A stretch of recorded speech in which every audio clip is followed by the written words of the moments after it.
Hello, everybody, and welcome to our highly anticipated webinar today with the Economist Corporate Network, entitled Is COVID an Economic Disaster for Japan?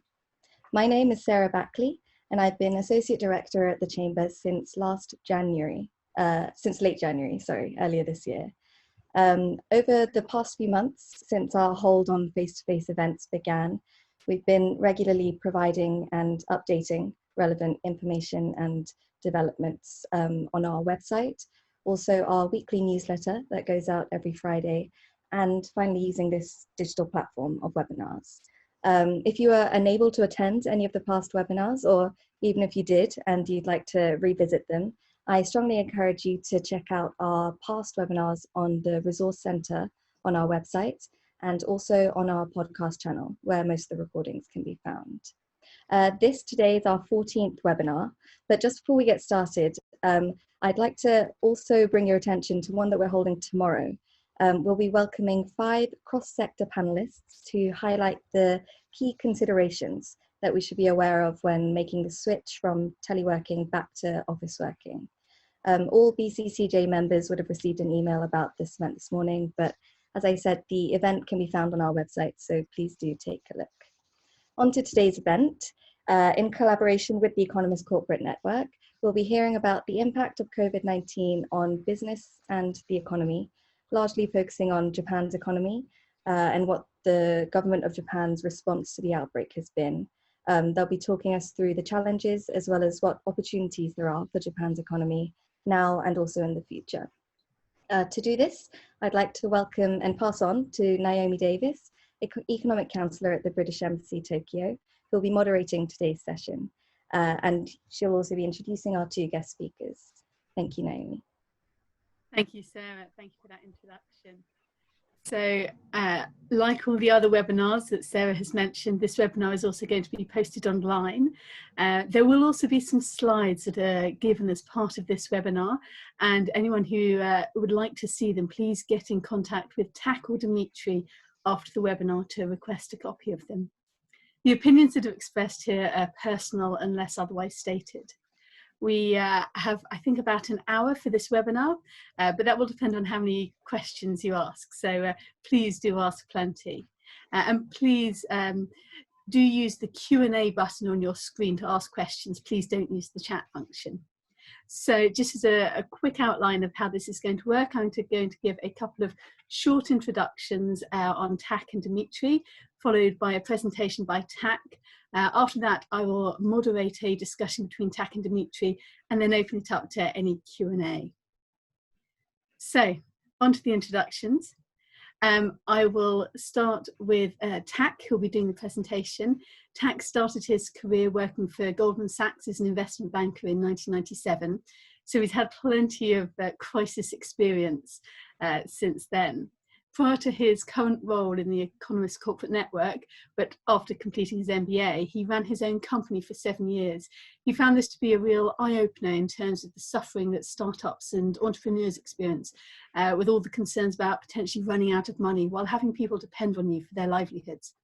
With such a wide background and range of experience, I'm very much looking forward to hearing everything he has to say today, and I hope you are too.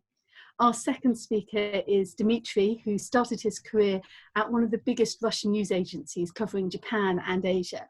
And prior to his current role in the Economist Corporate Network, worked in the trade delegation of the Russian embassy in Japan. So hopefully that has whetted your appetite for everything that's about to happen. So I'd like to invite Tak now to do his presentation. Thank you very much, Tak. Thank you, and thanks for your kind introduction.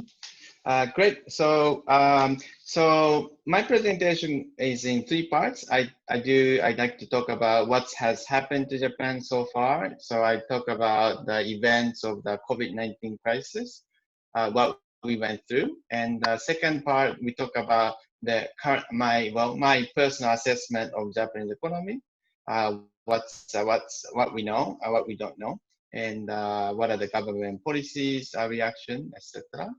And in that part, I will actually also touch on a global economy. So there's some interesting estimates and forecasts I found. So I'll be very happy to talk about that too.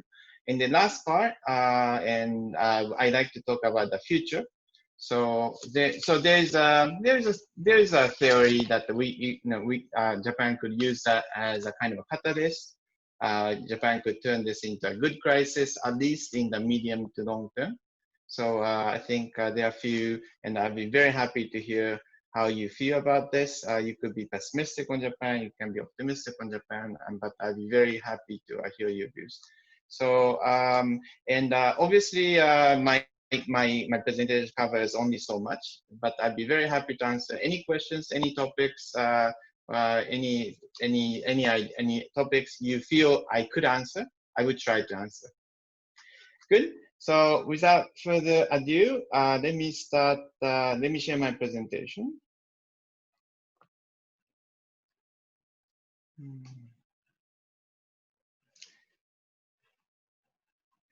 Okay.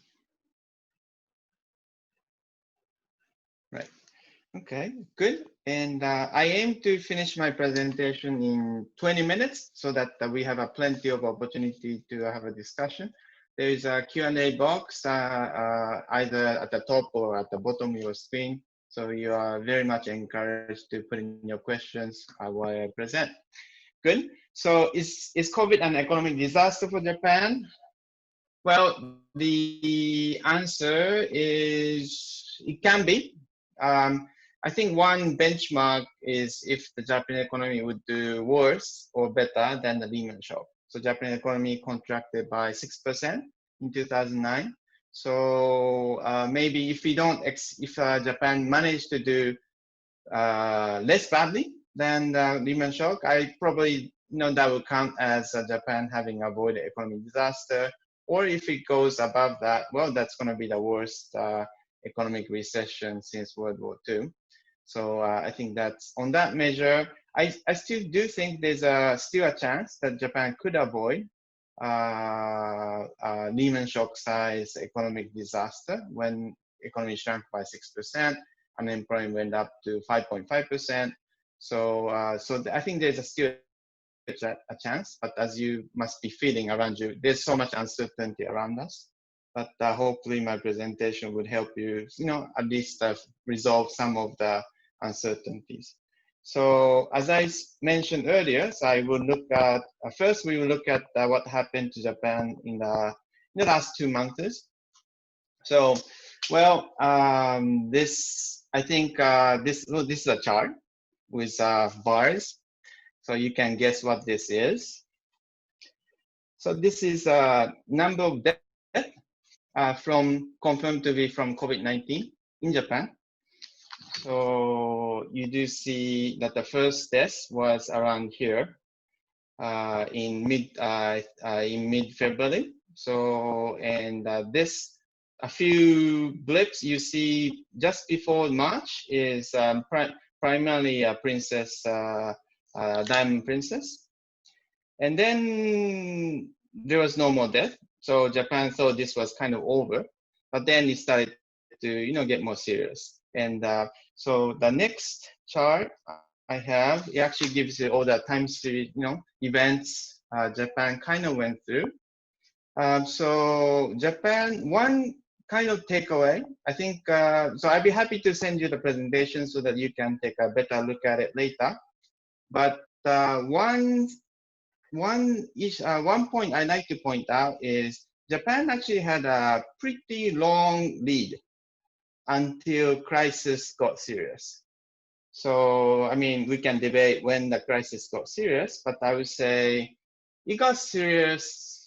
I would say late March when Tokyo governor started talking about potential infection explosion in Tokyo. I think that's pretty much, so that was before the state of emergency declaration.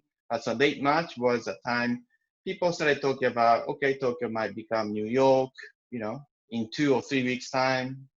So there are people who said there was a doctor Japanese doctor, but studying in Oxford, who actually pronounced that it's a matter of when rather than if Tokyo will look like New York. So we now know it didn't luckily didn't turn out to be true. But so there, if you remember, memory is short, and we tend to actually change our memory. We tend to actually replace. We tend to forget what we were thinking. But I think I think we should try to remember how we thought. It's actually a great learning process. How we to understand where we went wrong, so that we won't go wrong the next time.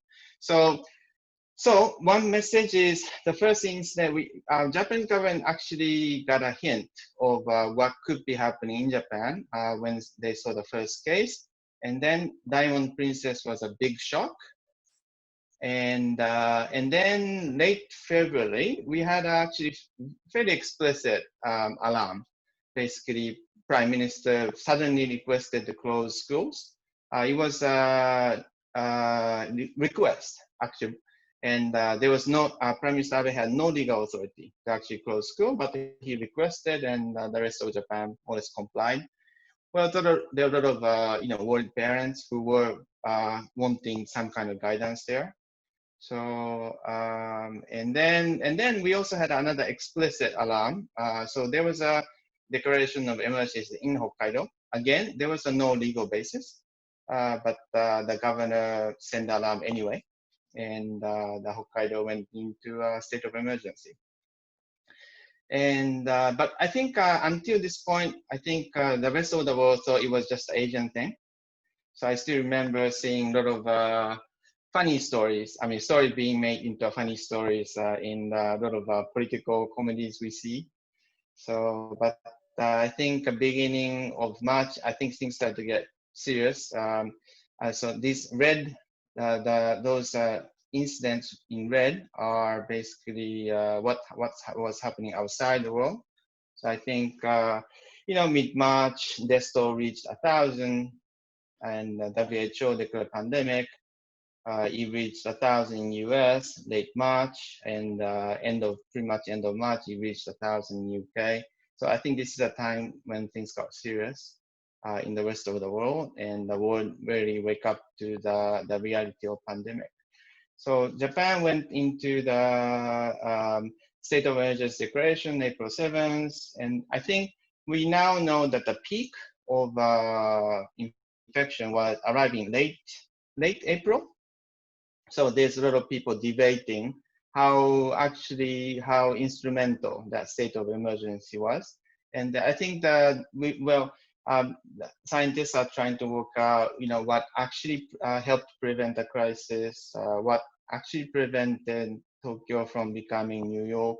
But we still don't know the answer, but we'll probably, come to understand. I think we are starting to understand a few factors, but I think there's sort of unknowns of what caused or what helped prevent COVID-19 crisis in Japan.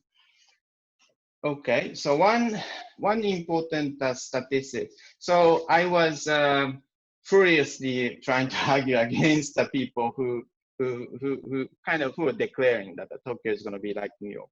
So one reason, it's not really one. This is actually more of an observation than explaining the real reason. But one observation is that Japan actually Tokyo had a long lead before the crisis turned into, before epidemic got serious. So this chart is a log chart. So it's not, so it's a not linear chart, but it's a log. So it's like 1, 2, 4, 8, 16, 32, 64. So so what you see is it took 13 days for the number of deaths in Tokyo from being 1 to 2. And then it took another 12 days for the number of deaths in Tokyo to go from 2 to 4. So basically, Tokyo actually had a long time to just see the epidemic taking place in Japan.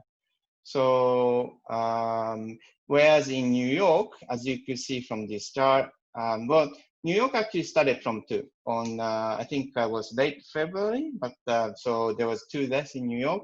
But for the initial 10 days, as I will show you in the next chart, for the initial 10 days, the doubling time, so that number of days it takes for the deaths to double was 1 to 2 days.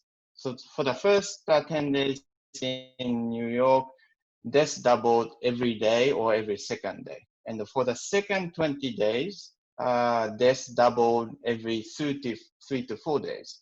So as you could see, by the end of day 25, when for Japan, it was just still 2 deaths. But the end of day 25, New York was actually experiencing close to 4,000 deaths. So this is basically one big difference. Japan had Tokyo had a long lead time, and then Tokyo had a time to prepare. I mean, it's another issue whether Tokyo actually made use of that time. But the one reason Tokyo somehow was able to avoid becoming New York is because there was something very different about the speed of infection in Tokyo and New York. So this is the statistics I just talked about. So the number of days for deaths to double. So this, due to the limitation of data on Tokyo, the data only starts for Tokyo toward the end of March. But basically, as I mentioned, it was quite slow. Infection was quite slow. So it was over, I think, 16 or 17 days for the deaths to double. But then there was actually, there was a moment of concern. When I was actually monitoring this data quite closely, and when I saw this decline, I was quite concerned. So it went from 16 days to, I think the lowest point, it was 4 days. So there was a moment in late March when the death was actually doubling every 4 days. So that was quite concerning, and that pretty much was a reason that the Governor Koike was alarmed into, strongly requesting, state of emergency. But luckily, but then whereas in New York, I talked about for the first 10 days, it was doubling time was 1 to 2. For the second 20 days, was doubling time was 3 to 4. So you do, and so you do see that. I'm sure everybody, including myself, was fairly concerned about what's happening in Tokyo. I was also concerned, but when I actually started to see this rise in early April to mid-April, and then it started to decline again, but it started to rise again. I think toward the end of April, I do remember I was feeling somewhat relieved that the crisis was actually ending in Tokyo. So what's the assessment of how Japan did? Well, I think we were lucky.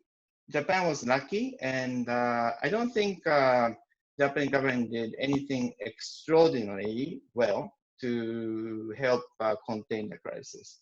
I think it was primarily like a non-policy issue, such as maybe hygiene, maybe the fact that we are used to wearing masks, and then the fact that we don't shake hands normally, we tend to bow to each other, we don't touch people, we don't kiss strangers, not if, either on the lip or on the cheek.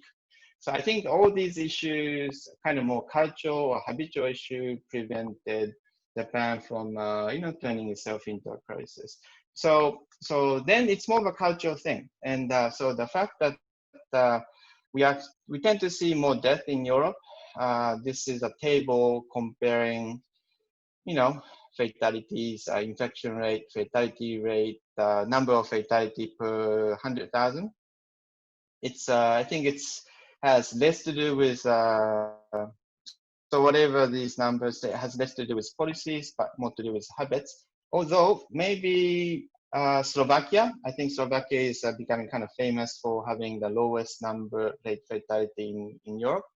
Well, they do hear about politicians leading the way to wear masks. Maybe that was a factor, but I think it's still too early to say. So as for Asia, well, Iran is kind of part of Asia, but then they are suffering a lot of death. But then the rest more or less the same.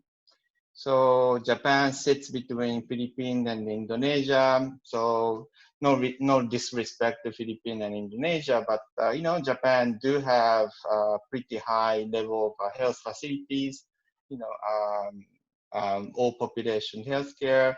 So I don't particularly think, so there was some article about our finance minister Aso saying that, because of the high civilization, Japan was able to, prevent the crisis.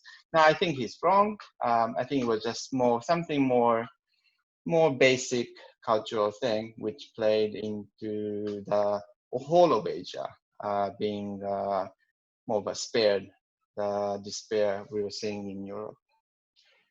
Taiwan obviously is by far the most spare when it comes to when it comes to the the smallness of the fatality. And for Taiwan, I'm sure it wasn't just culture. I'm sure that they did the right thing. So in terms of answers, why Asia is spared the massive crisis we saw in Europe and US, I think has more. I think it's still to be studied. We are getting some answers, but I haven't seen any very good scientific paper which really got to the bottom of why. So this is yet to be found out. So that's about the past, and I'll be very happy to take questions later. Let me move on. So one data I wanted to show you was, so there's an economist called Michael Spence. That's the guy on the left. He now belongs to academia financed by Alibaba. So they basically came out with kind of real-time economy tracking using mobility data.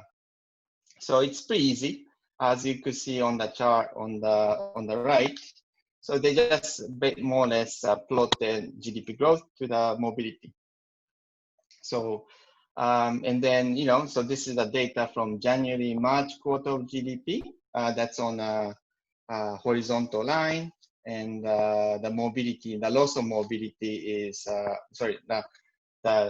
how there's less mobility in the country is on a horizontal axis. So you just see there's a clear correlation between the loss of mobility versus the economic activity. So they just basically use mobility to basically, estimate the GDP. So, and it's great that because thanks to Google and thanks to a lot of tracing app on Chinese mobile phone, we actually get mobility data relatively quickly. So Google mobility, if you Google mobility, you get a website where they will give you fairly detailed mobility data, which are only like 2 weeks old. So they basically use it to estimate, more of a virtually real-time economy tracking statistics. So and then they're updating this daily. So you could again Google the data, and you could see, lockdown measure typically cut 20% of the economic activity. As these, I put 6 charts in here. But you do see that if you implement a lockdown like China did, basically you lose 20% of GDP output. So Japan was, I think some people may call it soft lockdown. I don't really like the idea of calling what Japan did as a lockdown, but Japan did a kind of soft lockdown. So the economic activity at the bottom was 10% less. Korea did much better than Japan. But I think, so East Asian economies, they more or less succeeded in kind of V-shaped recovery for now. Whereas in Europe, they are having more of a Nike-shaped or a tick-shaped recovery. But although, by now, they have more or less returning back to where they were, somewhere closer to where they were before the crisis. UK seems to be having some issue, unfortunately. So I think according to, again, but this is just an estimate, so we never know. But and this is just a rough estimate. But it does seem that UK is still 15% less than their baseline economic activity. But still, all of US, UK, New Zealand, Australia, they did escape. They have contained the infection already. So I haven't properly explained this, but on the horizontal axis, it gives you doubling days of confirmed cases. This is more or less same concept as I explained in New York, Tokyo comparison. So how many days it takes for the confirmed cases to double. So on this chart, they are using like 19 days as a kind of a threshold of a containment or yet to be contained. So US, UK, New Zealand, Australia, I mean, they are far, they have definitely contained this already. We can say the same for India, and given that my previous company have an employee in India, I am still concerned about India. But things look even worse for Latin America, Africa. So I thought, well, I was to talk about Japan, but then I thought this might be interesting for you, so I wanted to touch upon that. So the good news for Japan is we didn't do a lockdown. So even at the bottom, economic activity was only 10% less, and the recovery seems to be happening quite rapidly. So this is the mobility data, Google mobility data I explained earlier. So at the end of May, so you do see, you see that when it comes to mobility, people at the retail or recreational spaces like shopping mall, etc. So we are now down. We're still down 20%, but we used at early in April it was down 40%. So people who stayed away from shopping center, half of them are now back. Train stations are less crowded still. So the bad news is, but then unlike Korea, Japan did soft lockdown more or less. So the consumption declined sharply. I would say, as much as like 20% from the peak to bottom. So the latest number you see is April. So, based on this consumption include retail as well as a service consumption. So, so during the weekend, I was doing some simulations, and this is a number I came up with. So it's still the early phase of recovery. So how 2020 perform really depends on what would happen in the next few months, and we still don't have much information on May, let alone June. So we just have to see. But then even in the upside, so I would say this is somewhat optimistic scenario where we see a V-shaped recovery towards September. Even in that scenario, Japanese private consumption will suffer as much over 5% decline. So that really put the current recession in consumption as the worst after World War II. For your information, 2009, after the Lehman shock, Japanese consumption declined by just 1%. So you could see how much suffering Japanese consumer-facing industries overall are suffering. In terms of, we have a few good news. So unemployment hasn't risen much. Actually, I thought it would actually rise more, but after seeing US, when unemployment rose from 4.4% in March to 14.8, I thought just 10% increase in unemployment. I thought, okay, if the Japanese unemployment goes up by 1%, that's actually good news. But then what happened was it actually went up by 0.1%. So that's a kind of a good news on surface, but I think it's mostly explained that people who were unemployed, or who lost their jobs, were mostly part-time workers, albeit workers. And then they were not in a mood to look for another job in April. So they were not actively looking for a job. So next chart will show you that Japan actually did lose about nearly 1 million jobs, mostly part-time, but there was some job losses. So this is a size of employment. So you do see that Japanese. So there was about 1 million job losses in Japan, but then it didn't quite reflect in the unemployment data because they were not looking for jobs. So if they were looking jobs, well, we would have seen a bit more than 1% increase in the unemployment. Another kind of a positive way of looking at what's happening in Japan is, well, there's still plenty of job growth. I'm sure some of you may remember, but even Japan was suffering from huge shortage of labor.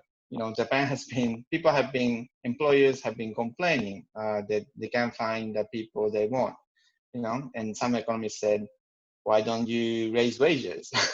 And they said, no, they can't. But then, you know, we've been talking about the labor shortage for some time. So, well, it's still there, more or less, you know, even with a decline in the last 2-3 months, we are still actually close to the peak before the Lehman shock. So in terms of aggregate number of job offers, it's still there. But at the margin, when you look at the job offers which were made in April, the picture is somewhat different. So it's kind of hard to see because just 1 month, but you do see that, well, it looked like a new job offer seems to be kind of approaching the bottom, the worst moment after the Lehman shock. So if new job offers continue to decline for another month or two, you know, new job, at least marginal changes, you know, new jobs offer each month could actually reach the worst moment of the Lehman shock. So this is something the Japanese government really need to be aware of. They need to make sure that companies start to feel they want to actually add to their jobs. Otherwise, that maybe half a year down the road, we could actually be facing recession, not because of COVID-19, but because of job losses.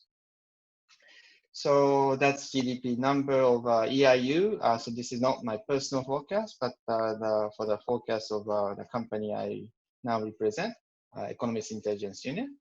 So, but I thought minus 5.2% was somewhat pessimistic initially, but then looking at what happened in consumption, I think this number looks about right.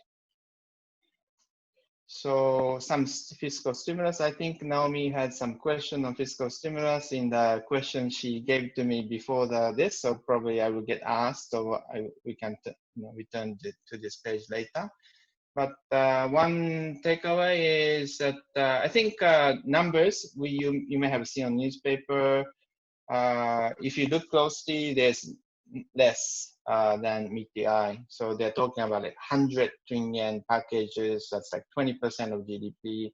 But if you look closely, most of them is not window dressing, but the kind of a somewhat exaggerated stimulus. But still, so some economists have been trying to figure out what is actually the real size of stimulus. And then the number, this economist, former Bank of Japan board member, Mr. Kiuchi, currently back at Nomura, he came out with this number about 58 trillion. So that's still sizable, 10% of GDP worth. So monetary stimulus, so Bank of Japan is now offering effectively, so Bank of Japan is happy to give banks money if they are prepared to lend at 0 interest rates. So that's where the central banks are doing in Japan and also in Europe. They're actually offering banks money to lend. So could Japan turn into a good crisis? I think I have to keep my promise of finishing my presentation. So, well, tourists are gone. And even if Olympics are going to be held next year, it's going to be a small scale. Few good things, remote working. So I assume most of you are still remote working, but even SMEs are adopting remote working. So in just 1 month, remote working among SMEs who probably didn't think about remote working as a real option. There used to be only 20% of small company who said that they can remote work. Well, the ratio is now majority. So there's a 1 month jump. So another thing which I think would be great for Japan is online healthcare. So I think Japanese doctors tend to have a very strong lobbying power, and they were very much against allowing competition, which online healthcare brings. Now they are reduced to accepting cybercare. So that's a great news for Japan's healthcare productivity, and it's also great news for the public finance of Japan. So I think this is the last page I will click through. So another positive element is de-urbanization. So as you might be thinking yourself, well, you don't have to live in Tokyo. Even I'm sure actually some of you might be in Karuizawa, joining this Zoom. So I think nowadays we are allowing. I mean, most company actually I don't think any large company can publicly force their employee to commute to Tokyo, come to Tokyo. I guess some Japanese company might, but so remote working is an option. Maybe you have to come to office maybe once a week, maybe once a month, but you can actually work outside Tokyo. So de-urbanization could actually is a real possibility in Japan, and overall I think it's a good news. So there has been too much concentration in Tokyo. So I will stop here. I will just skip to thank you, and I will stop my presentation. Thank you. Thank you for listening. And so Naomi, I will hand it back to you. Excellent. Thank you very much, Tak. That's been absolutely fascinating and a whole load of really interesting information. So huge thank you to you for that. So you have already answered many of my questions, but I guess I'd like to sort of come back to one of the ones that you particularly prompted me on, which is what the government of Japan has done. As you've noted, it's had or is doing its second supplementary budget at the moment. So what do you think has been a good part of the packages, and where in the packages do you think the government of Japan could have gone a little bit further in terms of stimulating the economy? Right. So I think one good part of the stimulus was, so Japanese government focused on providing financing, so interest rate free and also collateral free. So Japanese government has been, so there are some public banks, Japanese government, so which are direct control of more or less Japanese government. So they are offering interest-free, collateral-free. And then as I just mentioned earlier, the Bank of Japan is encouraging private banks, commercial banks, to also follow similar procedure. And then Japanese government has actually put in, I think 5 trillion yen in total to help facilitate the interest-free collateral, no collateral loan. Obviously, some loan will go bad, right? So, but so Japanese government is actually prepared to spend 5 trillion yen to compensate for the interest and the credit loss we might incur. So I think it's a great, very efficient use of money. What the part I didn't like is actually this 10 man yen handouts.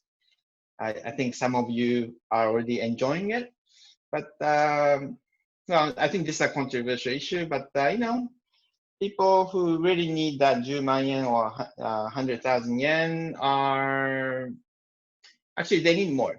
These people who lost jobs, who've been like living day to day. They are the people who need saving, and many of us, myself included, who are being paid, and my salary didn't go down. We don't need those, 100,000 yen. But then Japanese government decided to spend 12 trillion yen, so $100 billion worth of money on that, and I think that was a total waste. Understood. Thank you. Dimitry, did you have any other additional thoughts as to areas where the government could have gone further? Thank you, Naomi. I'm more or less on the same page with Tak, and I think he was right in overall scoping how Japan has done, how Japanese government was handling the situation. I mean, in the end, we found ourselves quite lucky with how things developed in Japan, and there are some pluses and minuses in how the government handles it and how it is approaching it. I think one thing that I wanted to highlight is it's not about fiscal stimulus, but about the whole approach of the government. And I think it also connects to one of the questions that we have about the foreign workers. Although overall, we're seeing that the situation in Japan is not that bad. And again, even the handouts are given to foreigners as well, which is a nice bonus. But one area where the government of Japan could be a bit more careful with the communication, how it approaches the policy toward foreigners, is when they, for about 2 months, starting from the more or less state of emergency, when they effectively banned even people with long-term visas, permanent visas, from entering back Japan if you have left after the state of emergency was declared, irrespective of whether you do have COVID or not. There were some countries that are not on the lists. Most of the countries are still on the list. They are now, only after 2 months, saying that people with humanitarian reasons, for example, if there is an emergency in your family who are living abroad, or something of a similar issue, that in that particular scenario, you are able to leave Japan and come back, provided I think that you also have the tests, results for COVID, or something like that. But at least there is a possibility to, that you can do that, although still the communication is not exactly clear. And I think at this point, I mean, there was quite a lot of debate and quite a lot of confusion among foreigners who live in Japan for a long time, because that's quite an issue when you come to realize the potential problems and implications that you can have if you do need to suddenly leave Japan for some reason. And right now, this possibility is actually higher than in normal times, because for people who have relatives abroad, and that's something that we've been worried very much a lot. And in the long-term run, I think the government has to do quite a lot to mitigate the damage that was done by those just 2 months of kind of like non-effective communication in that area, because I've already saw people who've been living in Japan for quite some time and had no problems living here, because it's, overall, it's a very good place to live. But coming to grips with this situation, for the first time, they're thinking, wow, am I really welcomed here? I mean, we understand this is a very, extraordinary situation of that. And there has been problems within a lot of countries. And we're not saying that the Japanese government was like the worst to handle it. Of course, it's something not particular to Japan. But, there were also countries like China, Hong Kong, South Korea, where you still can enter if you are long-term residents, provided that you have, you may have to enter the quarantine for 2 weeks, but still you have the right to do this. And so that was probably the, something that kind of like hits close to home. And I think we've seen a lot of debate on that. And it's good that we can see some developments in that. Thanks, Dimitry. No, it's always very useful to have this external perspective of a foreigner who lives in Japan, as I think many of the BCCJ members are. So thank you for talking that through. Tak, I'll come back to you, and then Dimitry, you might have something on the second question now. You said a little bit about GDP growth this year and the fact that you felt that the -5% that the EIU said was probably reasonable. I guess sort of a second or a follow-up question is sort of, what do you think of growth in 2021? Do you think it's going to shoot back up? Do you think it's going to be sort of reasonable? And just to throw a curveball in there, what about sort of the possible cancellation of the Olympics? How do you think that might impact the Japanese economy? At the moment it's been delayed, but what about the cancellation, and how would that affect your analysis and your thoughts? Right. Okay, as for next year, I think it's just too early to say. So I think actually the worse this year, the more, better the growth, the higher the growth. But I think it's just too early to think about. I think it's more important to focus on how fast the recovery is in the next few months. So if Japan is to suffer, say, 5 to 6% decline, yes, I think there's a very good chance that Japan could, grow by 3%, 4%. But then, what is that high growth, after the contraction of 5 to 6%, right? So that's my answer.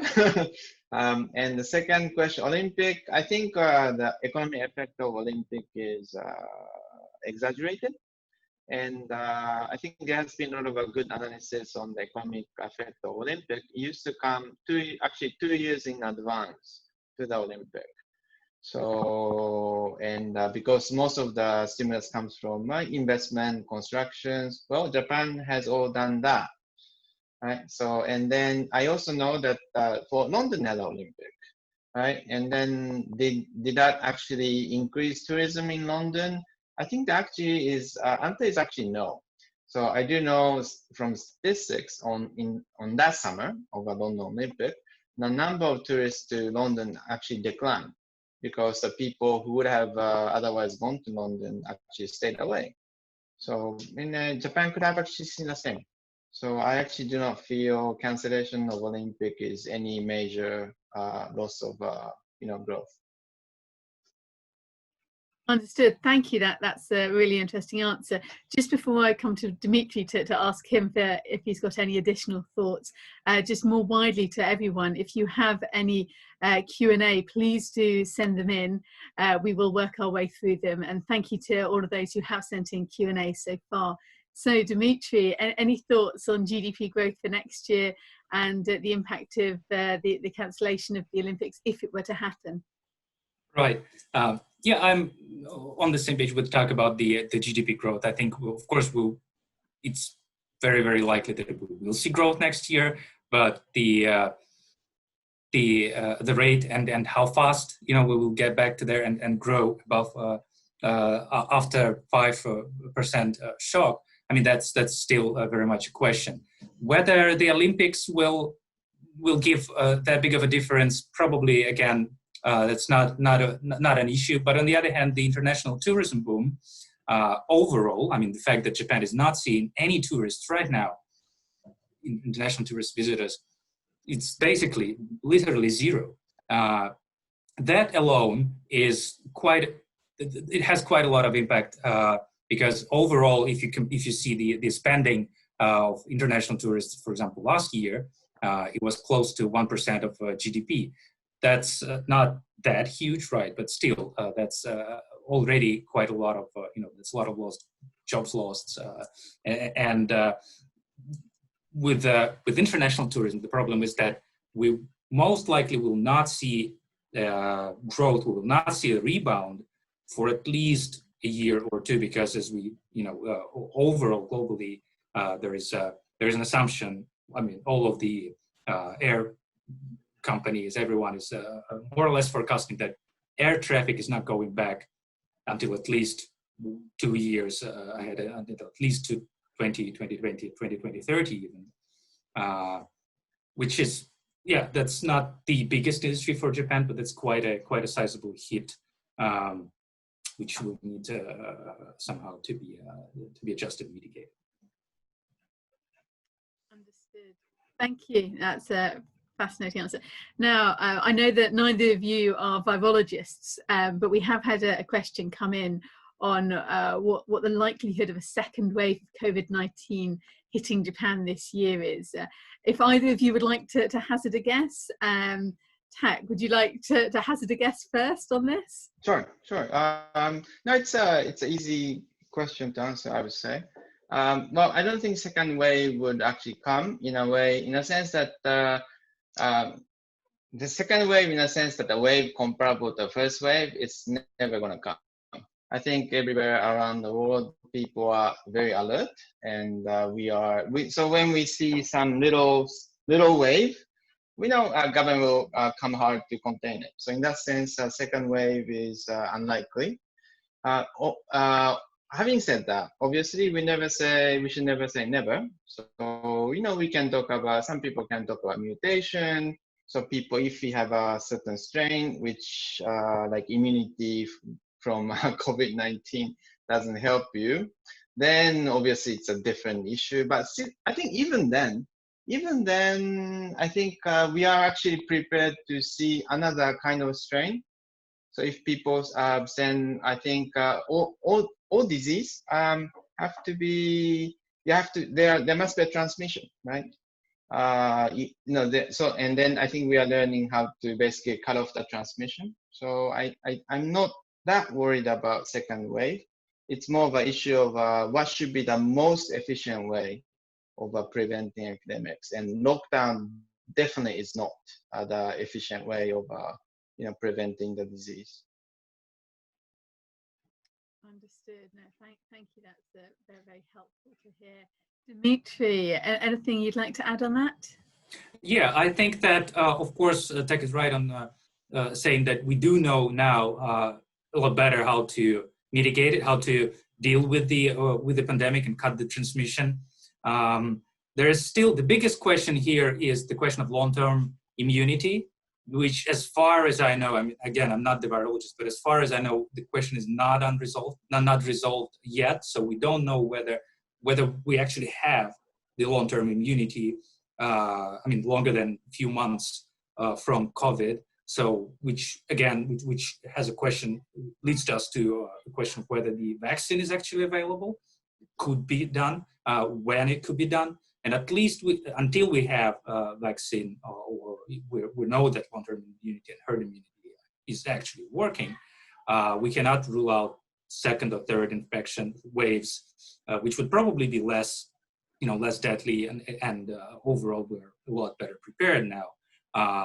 But so far, there's no indication that we won't see it at all. So, I mean, not to be too pessimistic, but again, be a bit realistic about it, and still watch out for the risk. Understood. Oh, thank you very much. No, very interesting points to make. So I guess sort of a little bit of looking back and looking forward at the same time now is what I'd like you to do. So you've mentioned sort of, and everyone very much knows that the travel and the hospitality industries have been really badly hit by this. But what about other industries? What are the ones that have suffered the most impacts and are likely to continue suffering impacts? And I guess sort of rounds out into what are the risks, the biggest risks to Japan's economy in the future. And perhaps I'd like to try and be mildly optimistic for a dismal scientist, as economists are often called, and say, what are the opportunities for Japan coming out of this? You spoke a little bit about good news in your presentation, but sort of what are sort of the biggest impacts, risks and opportunities for Japan? Thank you. Tak, would you like to start on that? It's quite a big question there. Sure.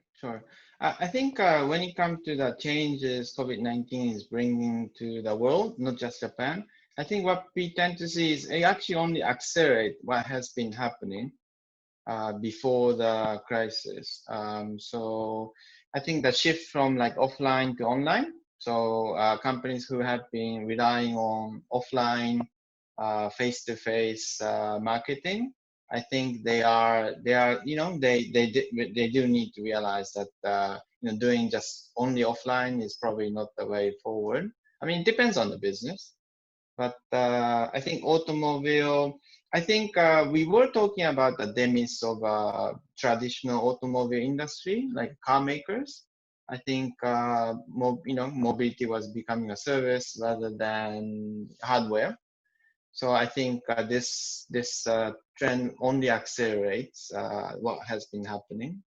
So but for Japan, the automobile is basically the most vulnerable industry, and Japan has actually been relying probably too much on the automobile industry.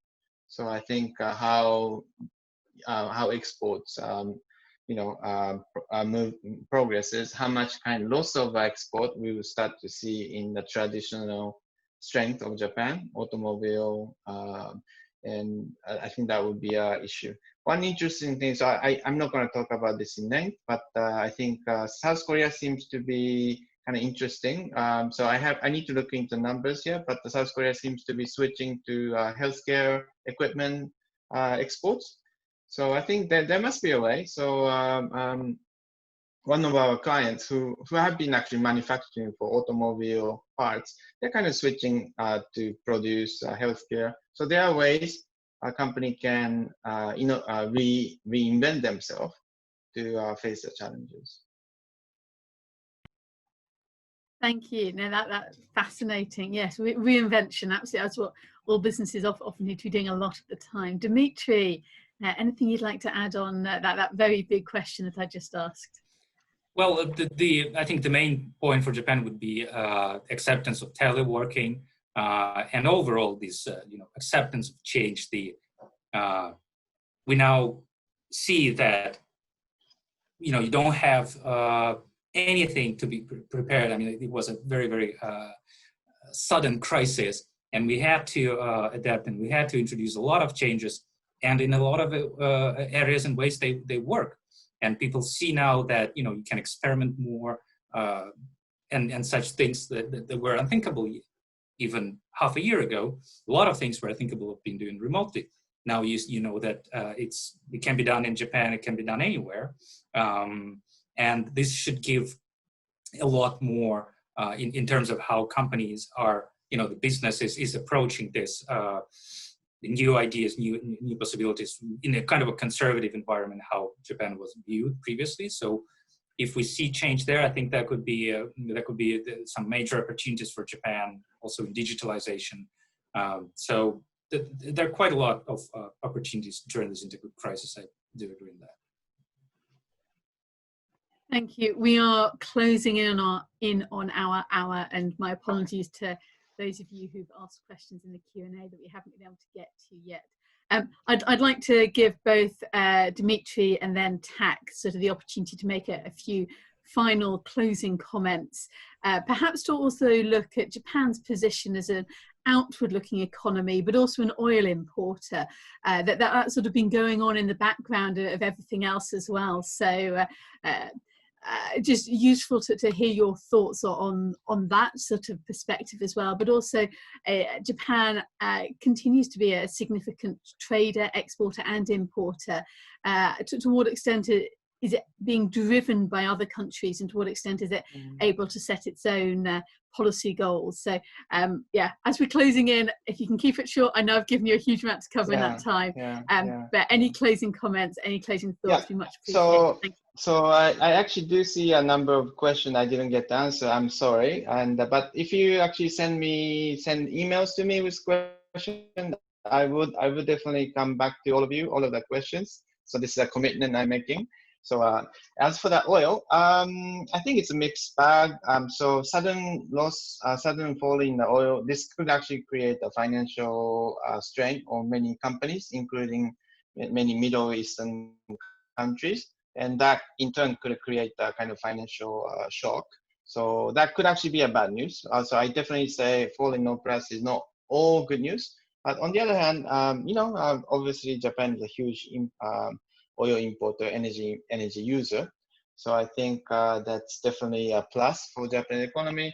But having said that, for people to whom climate change is a big issue, well, maybe cheaper energy prices may not be the good news.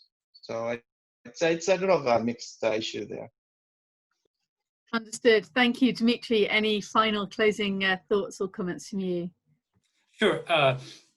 I think Tak is right in saying that there could be some opportunities from the low oil prices, and I do think that still, the rebound that we saw in oil prices a little bit. So it was not all related to COVID, but also to the Saudi-Russia oil price war, which is now kind of easing down. In the end, still, it's more or less a long-term, quite low prices. And for Japan, it's kind of more of a good news than the bad news, I think. Overall, I think that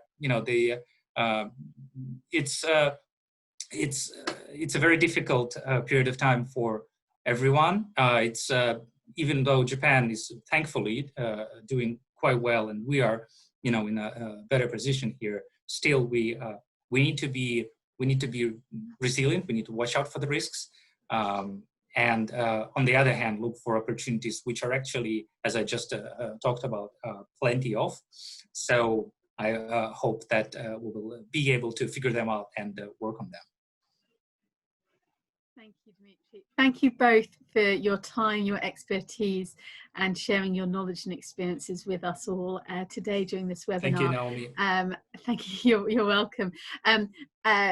As both Tak and Sarah have mentioned, the slides will be available, and Tak has very kindly offered to answer any questions that he's been unable to, or we've been unable to get through today. So I believe Sarah will be sending round to all participants information on how to get in contact with Tak to ask questions and to get hold of the slides. So thank you both very much. Thank you for participating in this webinar, everyone, and good afternoon and goodbye.